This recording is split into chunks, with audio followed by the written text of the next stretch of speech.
Alors aujourd'hui, on va se pencher sur un document. Bon, à première vue, ça a l'air un peu rébarbatif, hein.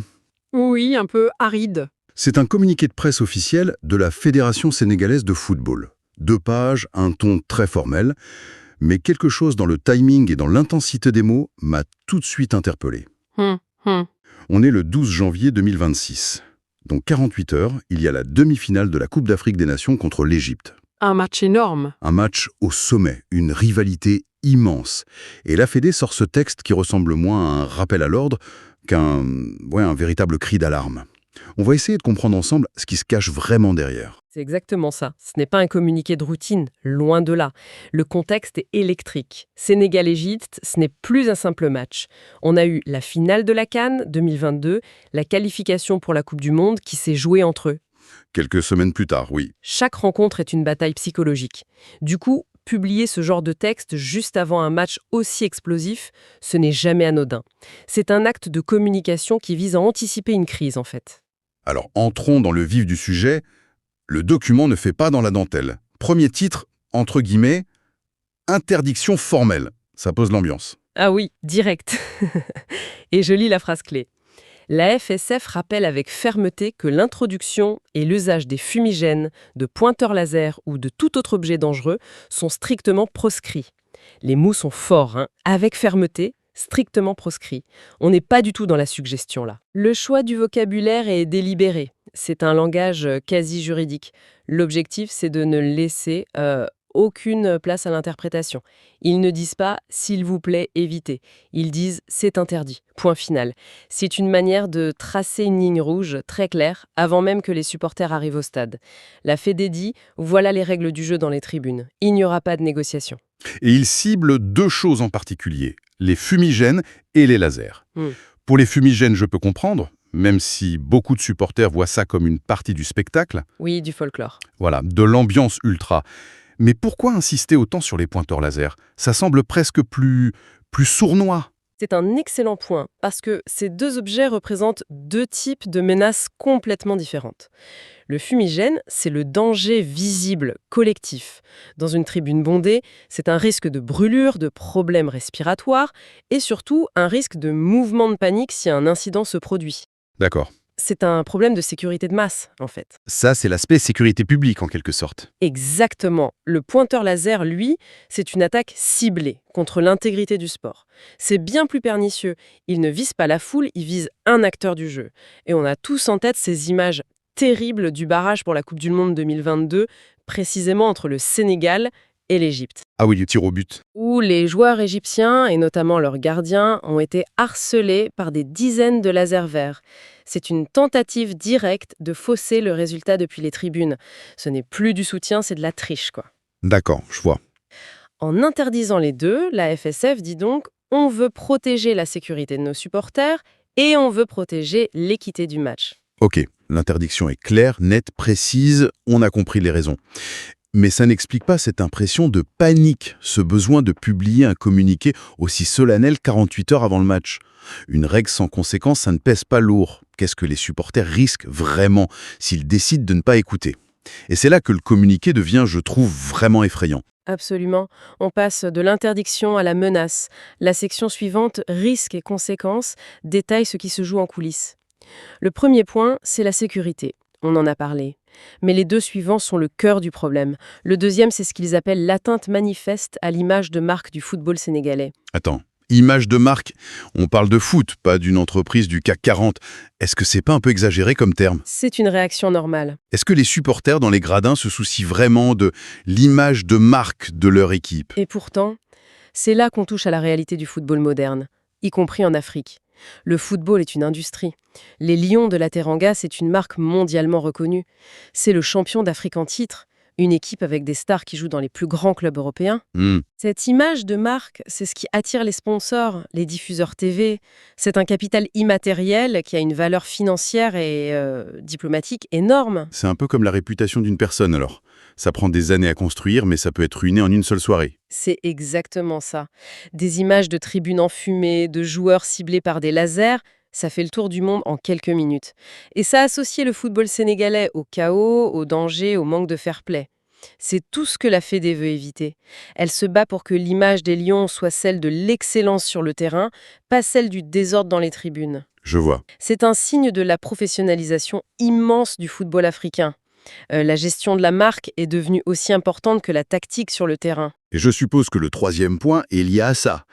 Et là, le ton devient vraiment grave. Le communiqué révèle quelque chose que tout le monde n'a pas forcément en tête. Je cite. À la suite des incidents déplorés lors des rencontres Bénin vs Sénégal et Mali vs Sénégal, notre équipe nationale s'est déjà exposée à de lourdes sanctions disciplinaires de la part de la Confédération africaine de football. Là, on n'est plus dans la théorie. C'est le cœur du réacteur. C'est la phrase qui explique toute l'urgence du communiqué. La FSF ne dit pas « attention, vous pourriez être puni ». Elle dit « attention, nous sommes en sursis ». Ils sont sous surveillance. La CAF les a déjà dans son viseur. Et en droit disciplinaire sportif, la récidive, c'est un facteur aggravant majeur. Et ces lourdes sanctions, ce n'est pas juste une amende de quelques milliers d'euros, hein. Qu'est-ce que ça pourrait être concrètement ? Ça peut aller très loin. Une amende colossale qui plomberait le budget de la fédération. Mais surtout, des sanctions sportives. La plus courante, c'est le match à huis clos. Ah oui. Imagine la prochaine rencontre décisive à domicile dans un stade vide, sans le soutien du 12e homme. C'est un handicap énorme.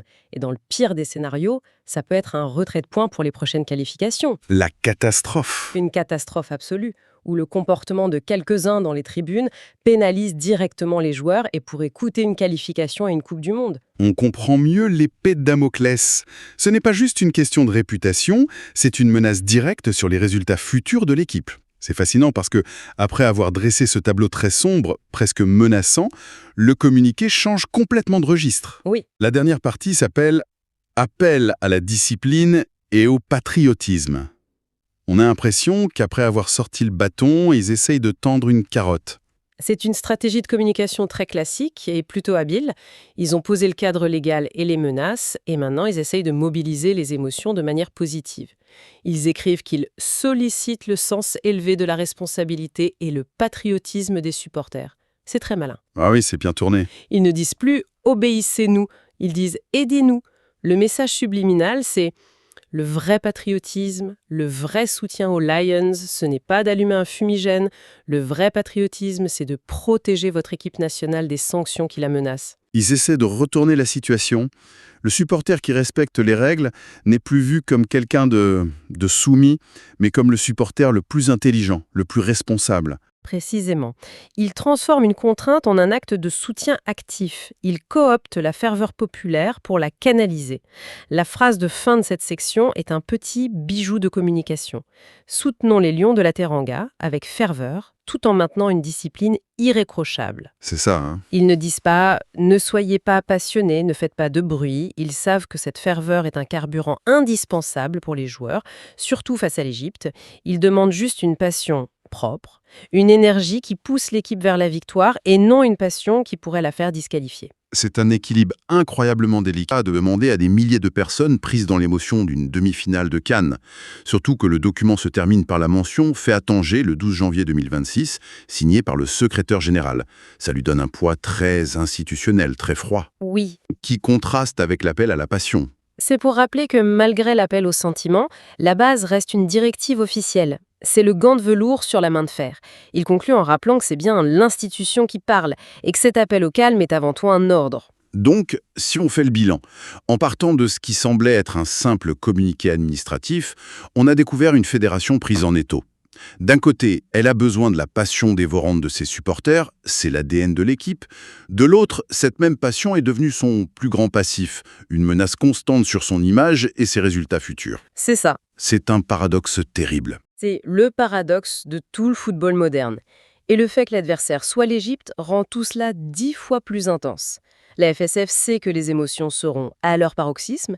Ils n'agissent pas en réaction, ils tentent désespérément d'éviter un dérapage qu'ils sentent venir. Ce document, c'est une tentative de gestion de crise avant même que la crise n'éclate. Ils essayent de déminer le terrain émotionnel. C'est tout à fait ça. C'est une analyse passionnante. Et en t'écoutant, ça soulève une dernière question, une piste de réflexion. En publiant ce communiqué de manière si publique, sur toutes leurs plateformes, à qui s'adresse-t-il vraiment? Est-ce qu'ils ne parlent qu'à leurs supporters? C'est une excellente question. Et la réponse est presque certainement non. Il y a probablement un double, voire un triple destinataire. Il y a les supporters, bien sûr, c'est le message de surface. Il y a aussi les autorités marocaines et la CAF, pour leur montrer qu'ils prennent leurs responsabilités en amont. Ah, C'est une façon de dire « Regardez, nous faisons de la prévention, nous sommes proactifs ». et ça pourra servir plus tard. Si jamais il y a un incident, malgré tout, ils pourront sortir ce communiqué et dire « on avait prévenu, on a fait notre part du travail ». Exactement. C'est peut-être une façon de préparer sa défense pour d'éventuelles sanctions à venir, pour essayer de les atténuer. Exactement. Ce document est peut-être aussi une pièce dans un jeu politique et diplomatique bien plus large que le simple rectangle vert. En montrant patte blanche publiquement, la FSF se positionne de manière plus favorable vis-à-vis des instances dirigeantes. C'est une assurance, une couverture médiatique et légale. Ce qui nous montre que dans un match d'une telle importance, la vraie partie se joue parfois autant dans les bureaux et sur les réseaux sociaux que sur le terrain.